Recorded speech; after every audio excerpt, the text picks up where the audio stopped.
तस्य ज्ञानञ्जनशलाकया चक्षुरुन्मिलितं येन तस्मै श्रीगुरुवे नमः। नमो विष्णुपादाय कृष्णपृष्ठाय भूतले श्रीमते भक्तिवेदान्त स्वामीति नामिने। नमस्ते सरस्वते देवे गौरवाणी प्रचारिणि निर्विशेष शून्यवादी पाश्चात्यदेशतारिणि। जय श्री कृष्ण चैतन्य प्रभु नित्यानंद श्री अद्वैत गदाधर शिवासादि गौर भक्त वृंद। हरे कृष्ण कृष्ण कृष्ण हरे हरे, हरे राम राम राम हरे हरे। वाञ्छा कल्पतरुभ्यश्च कृपा सिन्धुवैव च पतितानां पावनेभ्यो वैष्णवेभ्यो नमो नमः। तो आप सबका स्वागत है आज की कक्षा में। और हम कर रहे हैं द टीचिंग्स ऑफ लॉर्ड चैतन्य। और हम एक नया अध्याय स्टार्ट कर रहे हैं जिसका नाम है वेदांत सूत्र के अध्ययन का प्रयोजन। वेदांत सूत्र पढ़ने का क्या प्रयोजन है, व्हाट इज द गोल, कि हम वेदांत सूत्र पढ़ के हमें उससे क्या मिलेगा। तो ये हम चैप्टर शुरू कर रहे हैं, तो पढ़ते हैं। शास्त्रों से प्राप्त जानकारी को ज्ञान कहते हैं तथा ज्ञान के साक्षात्कार को विज्ञान कहते हैं। सद्गुरु के माध्यम से शास्त्रों से अर्जित ज्ञान वैज्ञानिक होता है, किंतु मनोधर्म से व्याख्यान करने पर उसे मनोकाल्पनिक कहते हैं। प्रामाणिक सद्गुरु के माध्यम से शास्त्रीय जानकारी को वैज्ञानिक रीति से समझने पर मनुष्य स्वयं अपनी अनुभूति द्वारा भगवान श्री कृष्ण की यथार्थ स्थिति जान जाता है। भगवान श्री कृष्ण का अप्राकृतिक स्वरूप प्राकृत्य प्रकाश से सर्वथा भिन्न तथा जड़ पदार्थ की प्रतिक्रिया से अतीत है।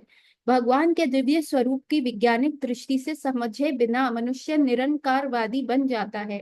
सूर्य स्वयं प्रकाश है, किंतु प्रकाश सूर्य से भिन्न है।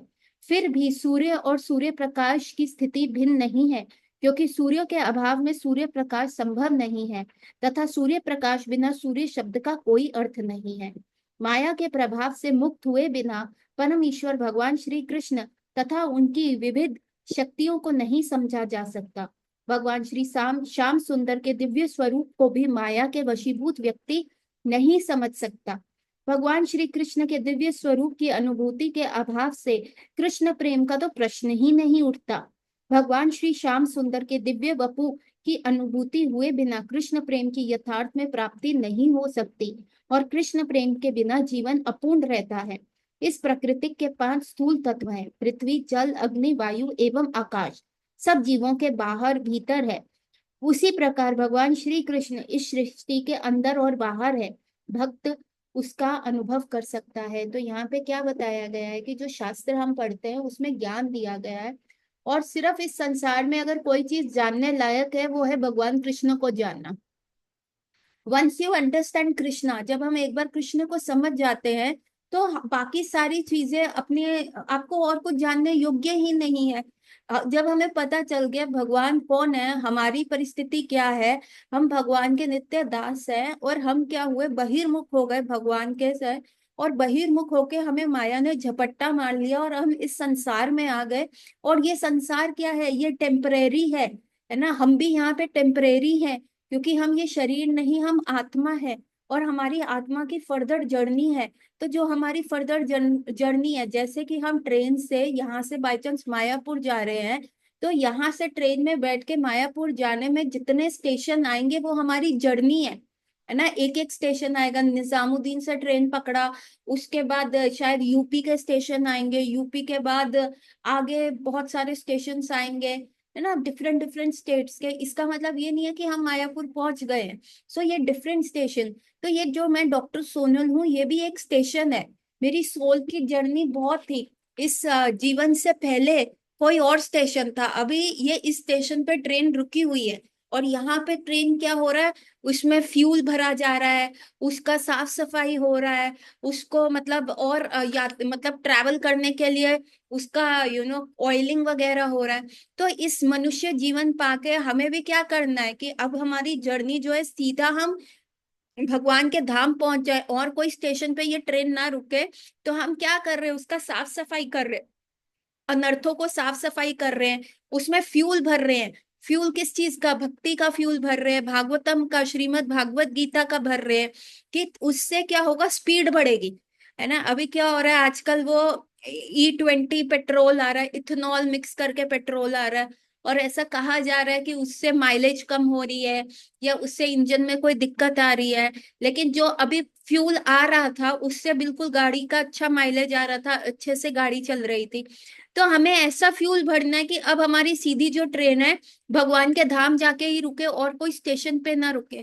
तो जब हमें ये सारा ज्ञान अर्जित हो जाता है, ये जब हम सारा ज्ञान पा लेते हैं, उसके बाद तो जानने की कोई आवश्यकता ही नहीं है ना। क्लीनिंग हो गई, अनर्थ निवृत्ति हो गई, फ्यूल हो रहा है, साधु संग हो रहा है, फ्यूल भरा जा रहा है, भजन क्रिया शुरू हो गई है ना। अब ट्रेन ने रफ्तार पकड़ी तो ये क्या है, रुचि और निष्ठा हो गई कि एकदम से।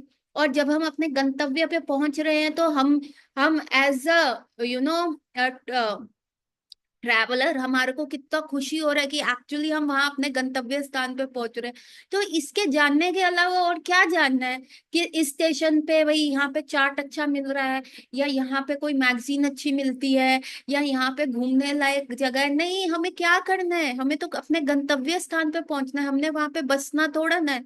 तो इसीलिए भगवान कहते हैं कि माया में फंसे रहोगे। अगर वो स्टेशन पे ही फंस गया, अब जैसे मैं डॉक्टर सोनल होके फंस गई, है ना, और मैं यही कह रही हूँ नहीं अब मेरे को सिर्फ अपना मेडिकल का ही पढ़ना चाहिए, पेशेंट्स का ही देखना चाहिए, पैसा खर्च करूं, इधर घूमने जाऊं, ये संसार, है ना। वन ऑफ माय फ्रेंड वो कहती है कि नहीं, ये संसार भोगने के लिए है, एक ही जीवन मिला है, जितना चाहे उसको घूमो फिरो ऐश करो, ऐसा करना। तो मैं क्या कर सकती हूँ, है ना। तो मेरे को वहां पे बसना नहीं है। अगर आप माया में फंस जाओगे then you can never understand. आपको स्टेशन से जल्दी निकलना है, आपको स्टेशन से अपने ट्रेन की वाइटैलिटी गेन करनी है, उसकी साफ सफाई हो जाए, फ्यूल भरा जाए, जो सफर के लिए चीजें जरूरी है उसको लिया जाए, एक्स्ट्रा लोड जो है वो हटा दिया जाए, बर्डन ना हो, आराम से जाया जाए। परिस्थिति ठीक रहे इसलिए हमें स्लीपर डेक चाहिए होता है। परिस्थिति इन द सेंस कि हमें उतना मनी चाहिए जितने में हमारा मेंटेन हो जाए, हमारा मेंटल पीस ना सफर होए। तो यही सारी चीजें तो हमें देखनी होती है। तो once we know that this is gyan, और उसके बाद जब हम उसको प्रैक्टिकली अपनी लाइफ में अप्लाई करते हैं तो वो विज्ञान हो जाता है ना। ज्ञान और विज्ञान, और ये सब वेदांत सूत्र में लिखा हुआ है।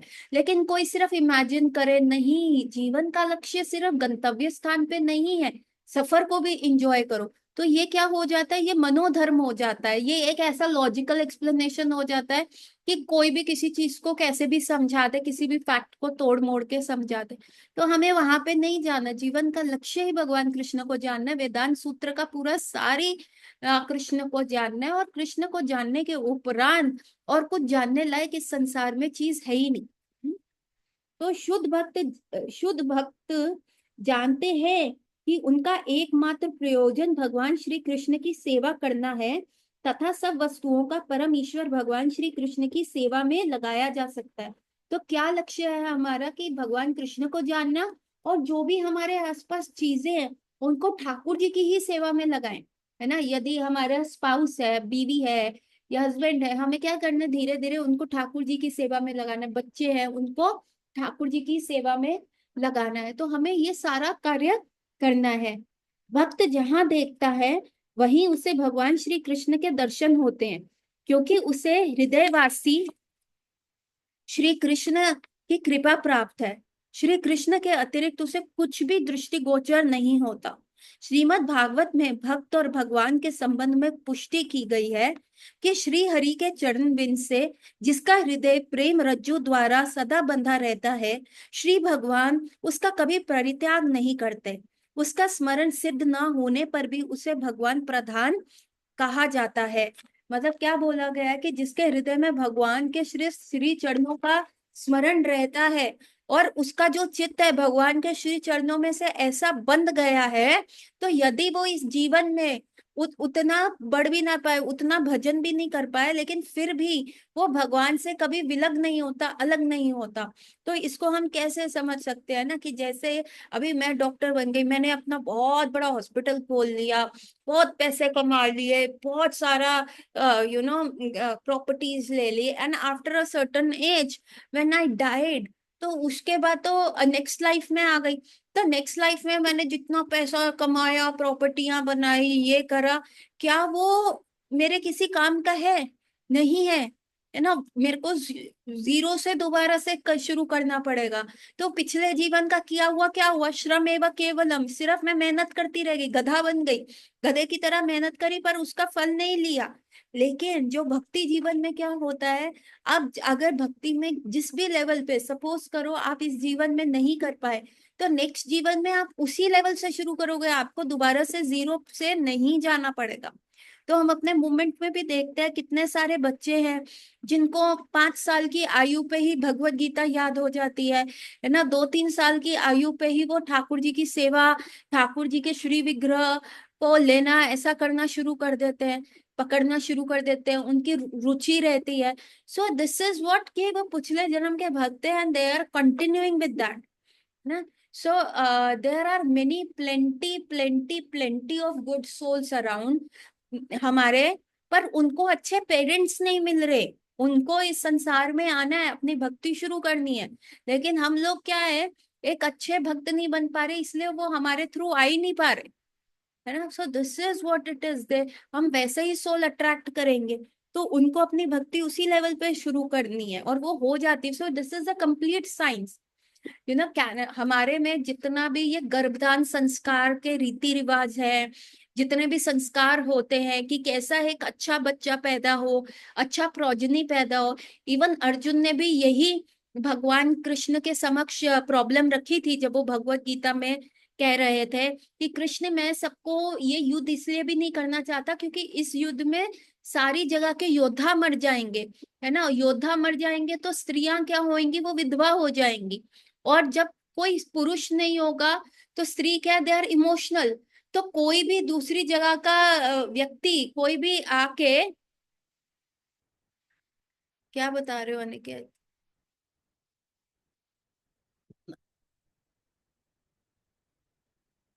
हाँ, तो किसी भी दूसरी जगह का कोई व्यक्ति आके क्या होगा, आ, ये आत्मा के बारे में बता रहे हो ना, तो दूसरी कोई भी दूसरी जगह का व्यक्ति आके उन फीमेल्स को क्या करेगा, डिस्ट्रैक्ट कर देगा, और जब वो उनको डिस्ट्रैक्ट कर लेगा तो वो क्या होंगे, जैसे आजकल की सोसाइटी में भी क्या है, विमेन को एक्सप्लॉइट किया जाता है, सेक्स करा जाता है, फिर लिव इन में उनके साथ रहा जाता है, फिर पुरुष क्या करते हैं, इंजॉय करते हैं, उसके बाद वो विमेन कहती है चलो विवाह कर लेते हैं। लिव इन में क्या है कि बच्चे की कोई रिस्पॉन्सिबिलिटी नहीं लेना, कभी भी टूट सकता है क्योंकि इसमें कोई भी समाज का प्रतिबंध नहीं लगा हुआ, तो वो कभी भी छूट सकता है। तो विमेन को वो एंजॉय करते हैं, विमेन प्रेग्नेंट हो जाती है तो वो कहते हैं नहीं अब हम लिव इन और कंटिन्यू नहीं कर सकते, चले जाते हैं। और डिवोर्स नहीं होगा, कोई एलिमनी नहीं, कोई रिस्पॉन्सिबिलिटी ना व्यक्ति की ना बच्चे की, किसी भी प्रकार से कोई ऐसा रिस्पॉन्सिबिलिटी लेने का भी कोई प्रयास नहीं करना। सो दिस इज हाउ, तो अर्जुन भी कह रहे थे कि वुमेन ऐसे एक्सप्लॉइट होएगी, और जैसे ही एक्सप्लॉइट होएगी तो क्या होगा, ऐसी प्रोजेनीज आएंगी, है ना, क्योंकि वो दुख में होंगी, उनका चरित्र खराब हो चुका होगा, तो फिर ऐसे ही बच्चे आएंगे वर्ण शंकर से, वर्ण शंकर क्या, इलिजिमिनेट किड्स आएंगे, नाजायज औलाद आएंगी, है ना। तो फिर ऐसे तो पूरा डिग्रेडेशन होगा। तो जो हमारा पूरा वैदिक शास्त्र है कि कैसे प्रोजेनीज आनी चाहिए, कैसा व्यक्ति अच्छा होना चाहिए, क्या गुण होने चाहिए, आजकल हम देखते हैं कितने सारे बिहेवियर इश्यूज है बच्चों में, है ना, गुस्सा है उनमें। हम जब छोटे थे तो हम तो अपने पेरेंट्स की आंख से भी डरते थे, जहां वो हमें बिठा देते थे हम वहीं बैठते थे, हम कोई, और आजकल तो बच्चे इतने हाइपर एक्टिव हैं, कभी यहाँ कूद कभी वहां कूद, एक जगह स्थिरता से नहीं बैठते, उल्टा बोलते हैं, गलत बात बोलते हैं, अब्यूसिव हो जाते हैं, उल्टा काम करना शुरू कर देते हैं। तो ये क्या है, ये सब बिहेवियर इश्यूज ही तो है।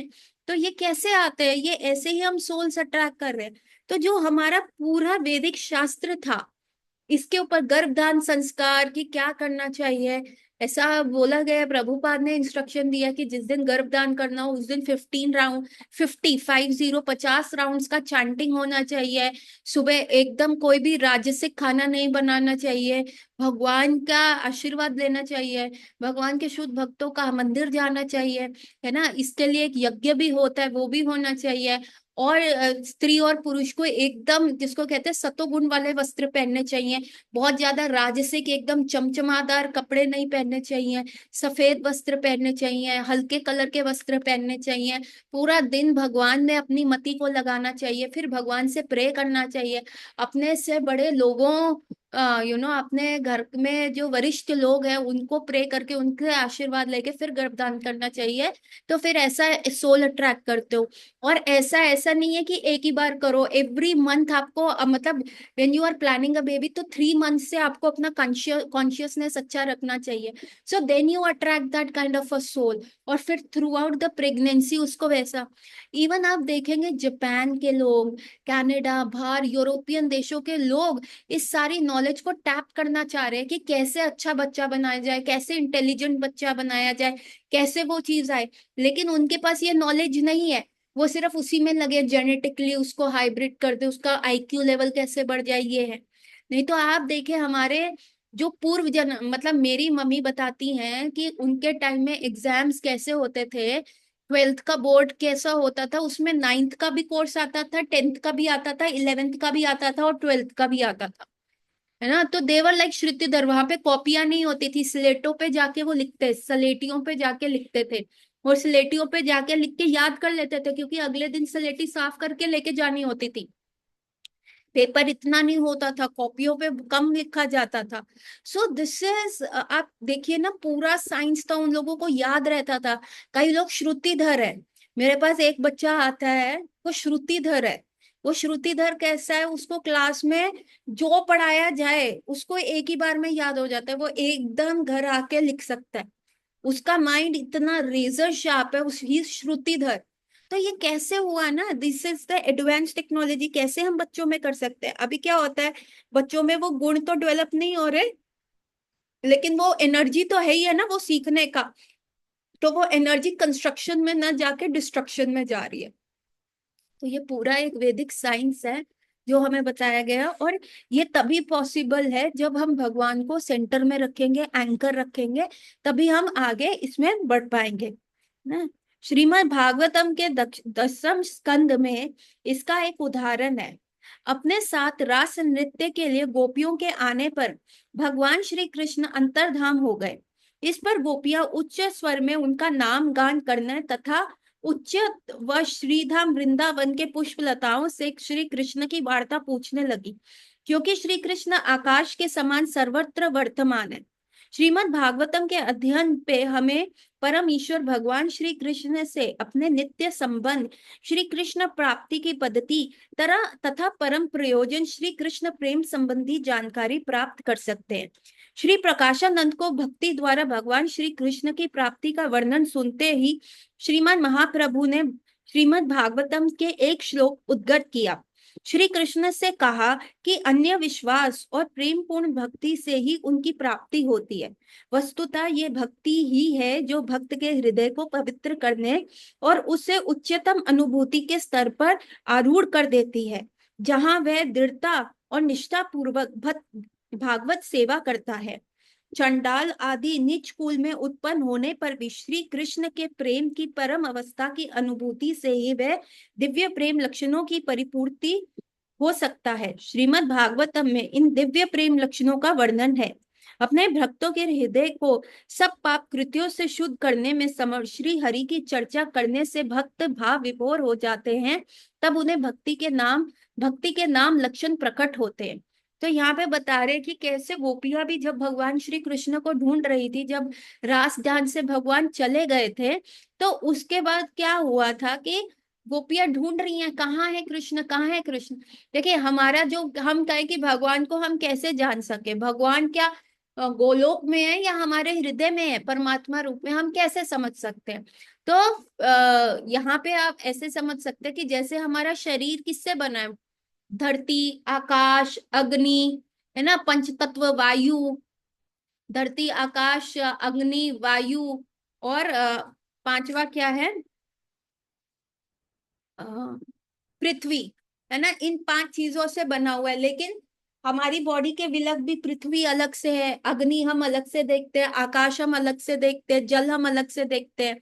तो ये सारी चीजें हम हमारी बॉडी को कॉन्स्टिट्यूट करके भी बनती है, लेकिन अलग से भी हम इनका देख सकते हैं। उसी प्रकार से भगवान गोलोक में भी है और हृदय में भी है।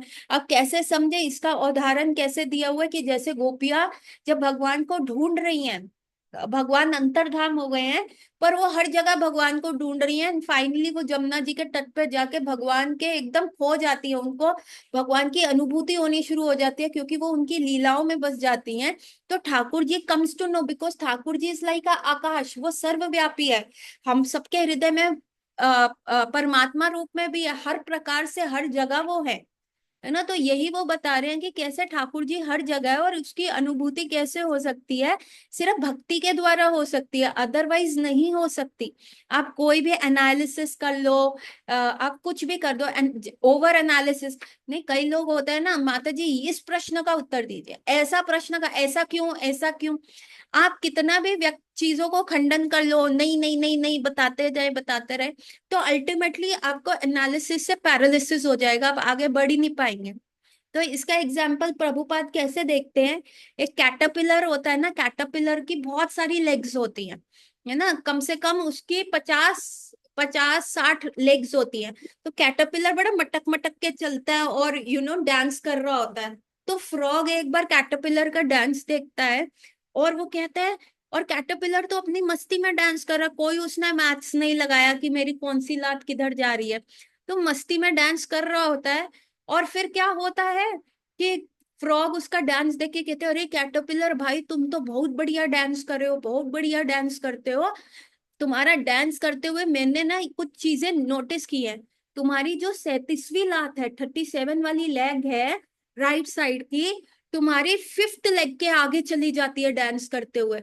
और जो तुम्हारी 40वीं लेग है, वो क्या करती है, वो 15 लेग के पीछे पीछे यूं यूं करती रहती है राइट साइड में, है ना। तो कैटरपिलर जब ये सोचता है और फिर वो डांस करता है और फिर वो अपनी लेग्स काउंट करते हुए कर रहा है, तो वो कर ही नहीं पाता। तो इसीलिए bhakti is the, we need science, हमें ज्ञान चाहिए, लेकिन हमें ये नहीं करना क्यों क्यों क्यों क्यों, क्योंकि दिस इज अचिंत्य भेद अभेद तत्व। और जितना हम ओवर एनालिसिस कर लेते हैं तो हम पूरा पैरालाइज्ड हो जाते हैं, हम आगे बढ़ ही नहीं पाते। इसीलिए जो हमारे गुरु साधु शास्त्र ने हमें बताया, हमें उसी को ट्रस्ट करना है, तभी उसको कहते हैं आधो श्रद्धा। फिर तो दिव्य ज्ञान हृदय में प्रकाशित होगा, आपको हर क्यों का अर्थ अपने आप मिलेगा। और जब आपको अपने हर क्यों का कैसे अर्थ मिलेगा, जब आप भगवत सेवा करोगे, अपने गुरु महाराज की सेवा करोगे, जब आप गुरु महाराज के द्वारा जो उनकी वाणी में जो उन्होंने इंस्ट्रक्शंस दिए उसको फॉलो करोगे, तब आप आगे बढ़ पाओगे। तो ओवर क्या होता है, कई बार हमें कोई पॉइंट नहीं समझ आ रहा होता, वेट करें, जरूरी नहीं है कि आज ही आए, उसको रखे, भगवान से प्रार्थना करें। भगवान तो परमात्मा रूप में आपके हृदय में बैठे ही हैं। ठाकुर जी मुझे ये समझ में नहीं आ रहा, इसको मैं कैसे समझूं, कैसे मैं आगे बढ़ सकता हूँ इसको समझने के लिए, then you will have that own realization. Pray to your guru Maharaj, है ना। प्रे टू, हम मेरे गुरु महाराज कहते हैं कि तुम मेरे से ऐसे मुखामुखी क्यों मिलने आते हो, क्या मैं अपनी फोटो में अवेलेबल नहीं हूँ, जो तुमने अपने टेम्पल में रखी हुई है, मैं वहां पे भी हूँ। तो गुरु से सिर्फ मिलके बात करना ही क्या है, उनके उनके स्तर को मनुष्य तक समझना है, लेकिन गुरु तो दिव्य होते हैं। तो गुरु के साथ तो आपका telepathic heart to heart connection है। तो ये कैसे डेवलप होता है, बाय भक्ति ही होता है, और किसी प्रकार से नहीं हो पाएगा।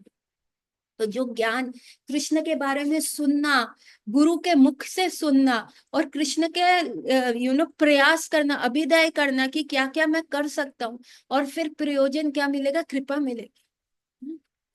श्रीमद् भागवतम में पुनः तो आपको भक्ति के अष्ट सात्विक विकार, वो लक्षण आपको होने लग जाएंगे, आप खुश रहने लग जाओगे, आपको प्रसन्नता होगी, आपके चाहे सर्कमस्टांसेस किसी भी प्रकार से किसी भी वे में क्यों ना चेंज हो जाए, आप अपना आगे बढ़ते ही रहोगे। श्रीमद् भागवतम में पुनः कहा है, श्री कृष्ण से राग आसक्ति से भक्तगण उनका नाम कीर्तन करते समय कभी रुदन करते हैं, तो कभी मर्यादा शून्य होकर हंसते हैं, नाचते हैं, गाते हैं। अभी कभी हम सोसाइटी में बैठे हैं या कुछ भी हम ऐसा कर रहे हैं, तो आप देखेंगे कि हमें पता है कि कैसे बैठना है, कहीं हमारा कोई शरीर का अंग तो नहीं दिख रहा, कोई हमारी ड्रेस तो नहीं खराब हो रही, हमारे बाल पीछे हैं, कोई हमारा मुंह के थूक तो नहीं निकल रहे। तो हम सोसाइटी में बहुत कॉन्शियस होके बैठते हैं किसी भी व्यक्ति। लेकिन जब हम भक्ति के अंदर हैं, कभी कीर्तन करते हैं, तो आप देखेंगे कि कई लोग इतना रोना शुरू कर देते हैं जोर जोर से। और कई बार क्या होता है, वो ये देखते भी नहीं है कहाँ पे बैठे हैं, एकदम से जोर जोर से हंसना शुरू, पूरा मर्यादा छोड़ देते। क्यों? क्योंकि वो दिव्य उन्माद की स्थिति में आ जाते हैं। They become so much touched bye Krishna. अभी बिजली के तार को, नंगी तार को हाथ लगा दो बारिशों में, तो उसमें से जो बिजली जा रही है वो आपके शरीर में भी चली जाएगी, और आपको भी करंट लगेगा, और आप यूं यूं यूं करके हिलना शुरू हो जाओगे, चिपक जाओगे। उसी प्रकार से क्या होता है, भगवान कृष्ण क्या के अगर आपके मतलब कृष्ण को भक्ति से, भक्ति भाव से वो आप कृष्ण प्रेम का क्षण मात्र, इवन शैडो भी आप एक्सपीरियंस कर लोगे, तो भी आपकी बॉडी पूरी हिलना शुरू कर देती है। आपको सारा कॉन्शियसनेस, सिविलाइजेशन क्या है, किधर कैसे बैठना, क्या बोलना, कैसे करना, सब एकदम जीरो हो जाता है। एंड आप उसके जैसे ही, you can not control it, जैसे ही आप उसके निकट आते हो, जिस प्रकार से बिजली का झटका लगता है, वैसे ही आपको कृष्ण प्रेम का भी झटका लगता है। तो रुदन होना शुरू हो जाता है, हंसना शुरू हो जाता है, आप नाचते हो, आप गाते हो, आप और उसको कंट्रोल नहीं कर पाते। आपके मंदिर में कोई पड़ोसी भी आया होगा ना, तो भी आप कंट्रोल नहीं कर पाओगे, नहीं नहीं भाई तू खुद देख ले मंदिर, मेरे को नाचना है, मुझे गाना है, मुझे ये करना है। So that is when we come in touch of Krishna. हमें समझना चाहिए कि श्रीमद् भागवतम ब्रह्म सूत्र का यथार्थ भाष्य है, क्योंकि उसके प्रेरणा स्वयं वेद व्यास ने लिखी है। गरुड़ पुराण में भी उल्लेख है। श्रीमद् भागवतम ब्रह्म सूत्र का प्रामाणिक अर्थ तथा महाभारत की व्याख्या है। यह गायत्री मंत्र का भाष्य रूप तथा संपूर्ण वैदिक ज्ञान का सार है।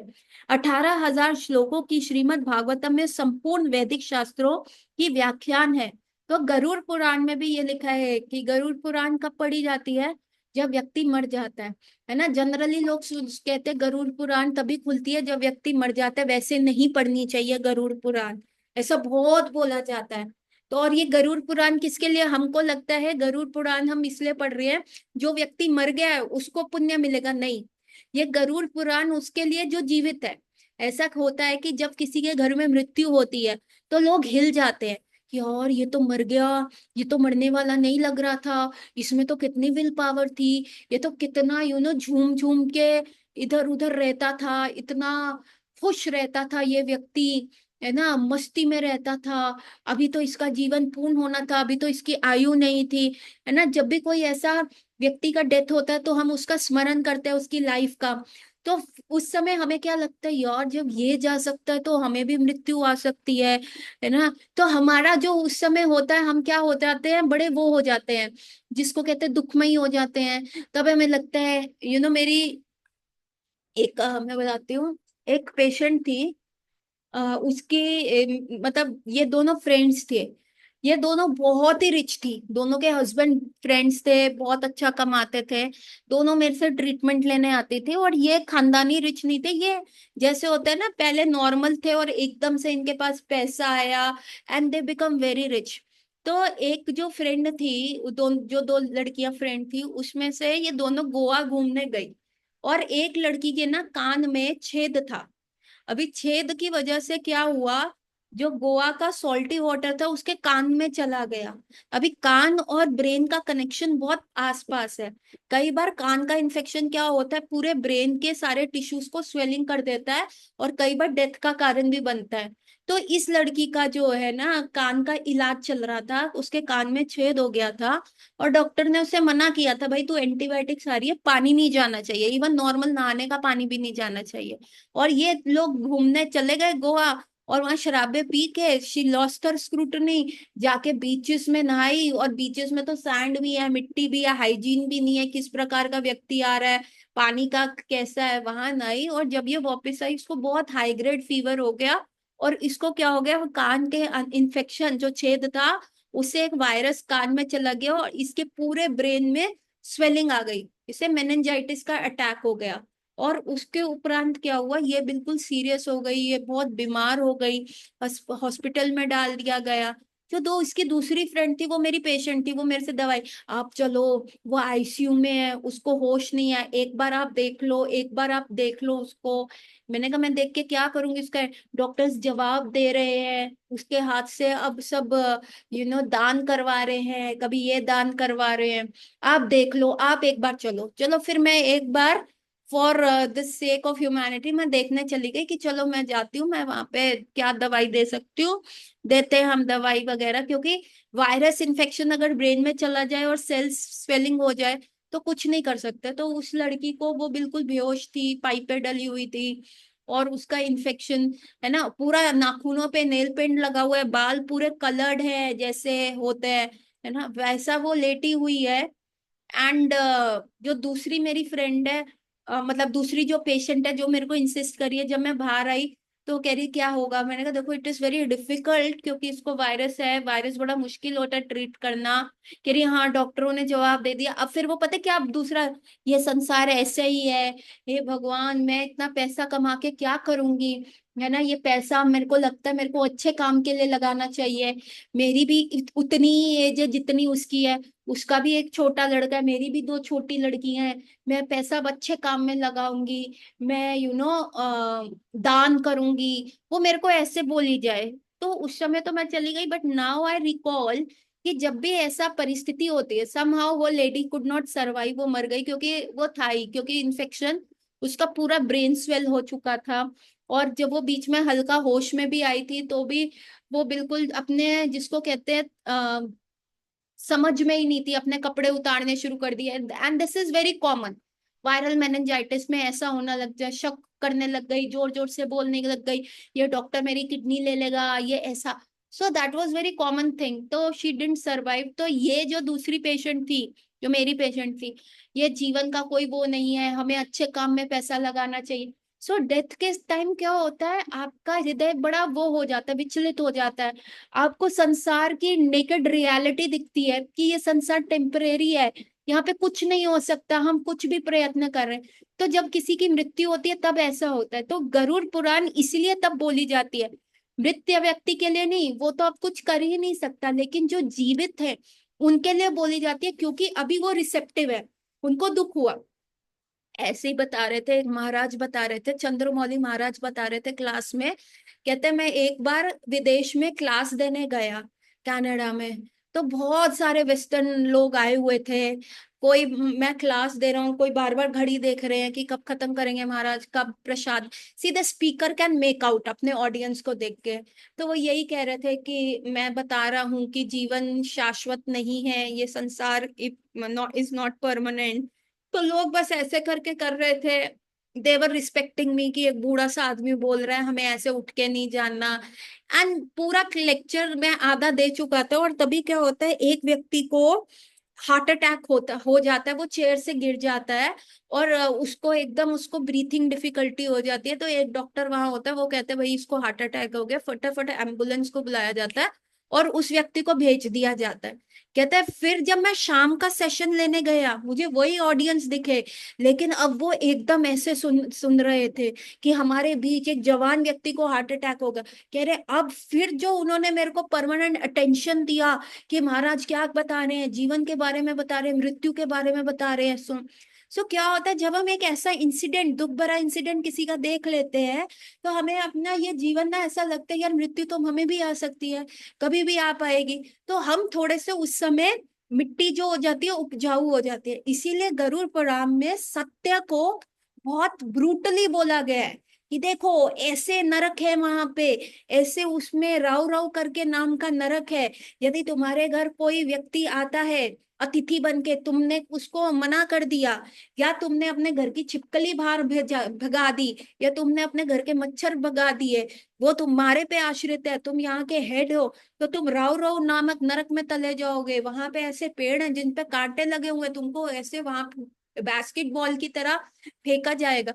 सो व्हाट इज दिस, ये पूरा जो गरुड़ पुराण है पूरा ब्रूटली, जिसको कहते हैं ना, बताता है। तो तब हमारा जो जमीन उपजाऊ होती है, और जब हम ये चीजें सुनते हैं तो हम हिल जाते हैं, and then we we become more intent towards doing the right thing, है ना।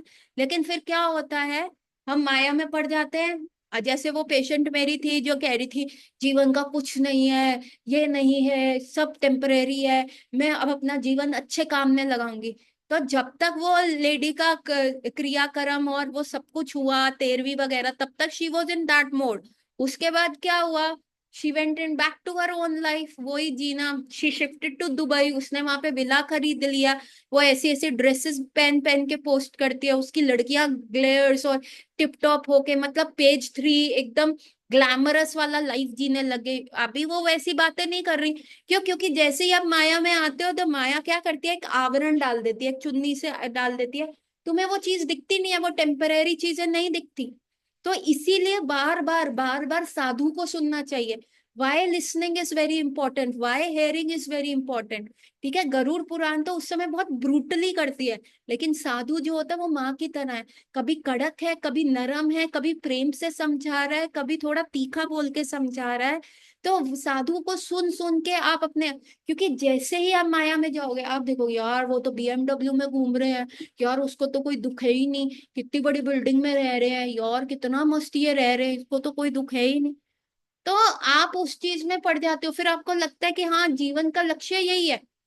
पर साधु को सुनने, गरुड़ पुराण क्या करता है, एकदम स्नैप करता है, ट्रुथ बोलता है एकदम, जिसको कहते हैं ना नग्न सत्य बोलता है कि ये नरक है, ये नहीं करना, ऐसे नहीं करना, ऐसे हो जाएगा। लेकिन साधु क्या है, आपको प्यार से पुचकारता है, प्यार, कड़वी दवाई भी लोरी सुना के, कहानियां सुना के समझाता है। So this is why listening is very important. So इसी गरुड़ पुराण में, why am talking about this death and Garuda Purana और ये पूरा स्टोरी से, क्योंकि इसी गरुड़ पुराण में जो बहुत ब्रूटल टू ट्रुथ बताता है, उसी गरुड़ पुराण में क्या लिखा है, जो श्रीमद् भागवतम है, पूरे वेदांतिक सूत्र, जो पूरे वेदास है, उसकी व्याख्या दी हुई है। और ये सारे वेदांतों का सार है। इवन महाभारत की ये जिसको कहते हैं, जो महाभारत पूरा ग्रंथ है, उसकी ये टिप्पणी है, उसकी ये कमेंट्री है, उसका ये व्याख्यान दिया हुआ है कि उससे हमें क्या सीखना चाहिए, व्हाट इज द मॉरल। इसके 18,000 श्लोक जो है, इसमें पूर्ण वैदिक शास्त्रों का निचोड़ है। हमें पूरे सारे वैदिक शास्त्र नहीं पढ़ने, हमें केवल यह 18,000 श्लोक एक प्रामाणिक संस्था के प्रामाणिक गुरु में बैठ के, क्योंकि क्या है, कई लोग तो किसी भी श्लोक का अपना आप मनोधर्म निकाल देंगे कि मेरे को ऐसा लगता है मन से कि ये इसका मीनिंग ये होना चाहिए। नहीं, हमें किसी का जीवन नहीं व्यर्थ करना, जीवन बहुत मूल्यवान है और टेम्परेरी है। तो हमें सही चीज करनी है, हमारे पास समय ही नहीं है एक्सपेरिमेंट्स करने का, चल इसका सुन ले, ये क्या कह रहा है, चल उसका सुन ले वो क्या कहता है। नहीं, हमेशा सीधी जगह जाओ ना। आप स्कूल में जाते हो, अपने स्कूल में एडमिशन लेते हैं, तो देखते हैं ना कि ये CBSE से एफिलिएटेड है कि नहीं, भारत सरकार, दिल्ली सरकार द्वारा एफिलिएटेड है कि नहीं, कि क्या पता मैं यहाँ से पढ़ाई कर लूं और उसके बाद 5वीं पढ़ने के बाद वो कहें कि भैया इसकी तो डिग्री प्रमाणिक नहीं है, हम नहीं मानते, आपको दोबारा से करनी पड़ेगी। तो समय तो खराब हो गया। तो इसीलिए सही जगह जाओ, सटीक जगह जाओ, सटीक जगह ज्ञान प्राप्त करो, और वो श्रीमद् भागवतम आपको देता है। श्रीमद् भागवतम के प्रथम स्कंद में ही नैमिषारण्य के ऋषियों ने श्री सूत गोस्वामी से वैदिक ज्ञान का सार जानने की विधि पूछी है। उत्तर में श्री सूत गोस्वामी ने श्रीमद् भागवतम के अखिल वेद शास्त्र इतिहास आदि के सार के रूप में प्रस्तुत किया। श्रीमद् भागवतम के अन्यत्र स्पष्ट उल्लेख है कि श्रीमद् भागवतम संपूर्ण वैदिक ज्ञान का सार है। इस श्रीमद् भागवतम का आस्वादन करने पर अन्य ग्रंथों के आस्वादन में रुचि नहीं रहती।